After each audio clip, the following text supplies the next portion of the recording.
were your musical influences? I can say my biggest had to be that influenced the music that you hear today had to be like Camp, 8 Ball MJG, Lil Jon, 3-6 Mafia. 3-6 probably the biggest, but Camp and 3-6 probably the biggest, and then Lil Jon and 8 Ball MJG. So how did the group Trillville even come together? How did y'all start? It was my label.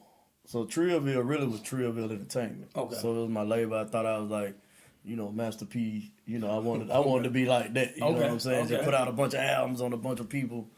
And so Trillville really was Trillville Records, Trillville Entertainment. I signed all my partners in high school. Okay. You know what I'm saying? I printed out contracts at my mama house like, hey, y'all sign this, so I'm signing the niggas in PE. You know what I'm saying? I like it. We at the lunch table, I'm signing niggas in math class. Hey, sign it. You ain't never hit a nigga with that big red. My office hours are between. Oh no, my office hours 24 hours a day, baby. Okay. I was on it. You feel me? So you started the label first, Yeah. then you brought them in. Yeah. So how did y'all begin to even start making music together as a group?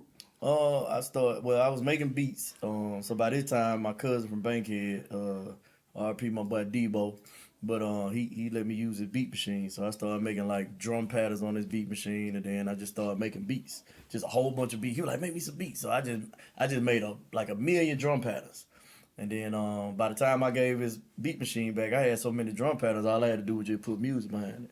So I just started putting music behind it, and all the people in the neighborhood just started coming to the house. Like, it was in my mama's basement, so everybody just started coming to the house. Then people started driving from other neighborhoods, coming to the house to record, coming to the house to get beats. So I was like, damn. So your house was like the studio? It was the studio, yeah. Okay. It was really the studio. So everybody just come to the basement. Like, if you ain't been to the basement, like, you don't know me. You know what I'm saying? Like, folks be like, hey, I remember...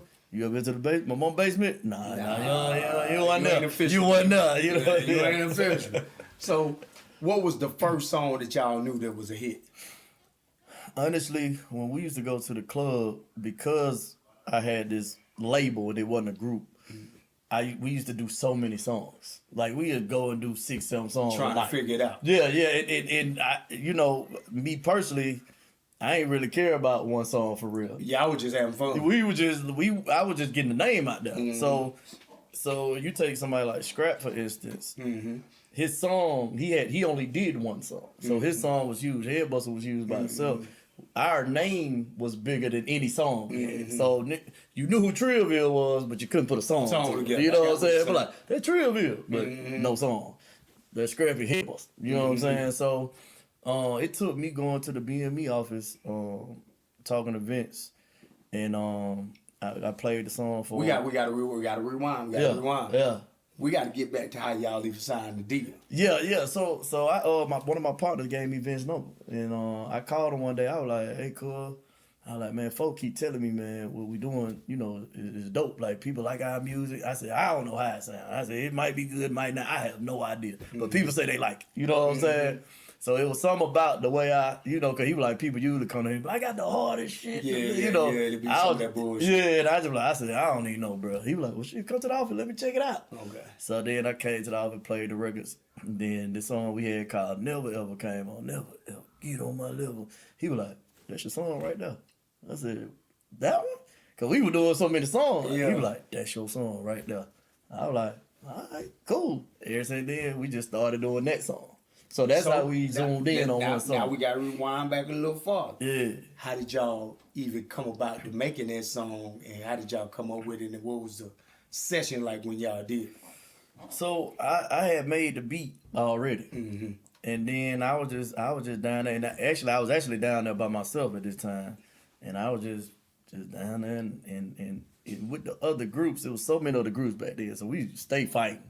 In order for we'll fight before the show, fight after the show. You know what I'm saying? It was just, but it was like, it was part of that part of the music. That was part of the music. Yeah, like, nigga, you got to fight for this shit. You know what I'm saying? If you ain't fight, like, it was really like a fight club. Nigga, the song. Oh, yeah, the song don't mean that, nigga. You ain't fight if you ain't fight with a song, nigga. Honestly, if we did a show and it wasn't a fight, we felt it was a bad night. It was a bad night. Ain't nobody getting fight, but So, but to get to it, like, I was just in there and I was just thinking about all the groups and all the shit I was just like, man, these niggas can't get on my level. You know what I'm saying? So, and then I was just, And that was chant. get on my level. Oh, and I was saying like a deep voice. Yeah. Like, you know, I was trying to be like 3-6. Yeah. So I'm like, never, ever get on my level. Yeah. Like, you know what I'm saying? So it was like real sinister, real mean. You know what I'm saying? And then everybody came over. It was like 5 niggas on the beat at first. I mean, five niggas rapping. Everybody was on that beat. You know what I'm saying? So, but that's how the actual hook came about. How you figured out who to cut down off that motherfucker? Shit, Vince was like, man, you know, Vinny V, you done cut some niggas. Like Vinny V said, well, you know, 5 people, you gotta split it 5 ways. You already know. And you know, I'm already on my business shit. So I actually narrowed it down to 2. It was just gonna be me and LA. We were gonna do a Young Bloods type of thing because I looked up the Young Bloods too. And I'm like, I can be Sean Paul. He can be J-Bo. You know what I'm saying? Sounds great. Sounds good to me. Perfect. You know what I'm saying? 2 motherfuckers.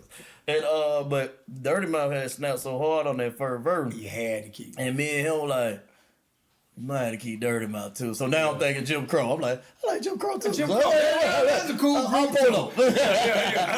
That's a cool one too. You know what I'm saying? They had the records out at the time. That shit was hard. Yeah. So I was cool. Jim Crow, Your Bloods, I'm cool with either one. So that's how we ended up with 3 people in the group. Dope. Yeah. Dope. So let's get to another single that you had.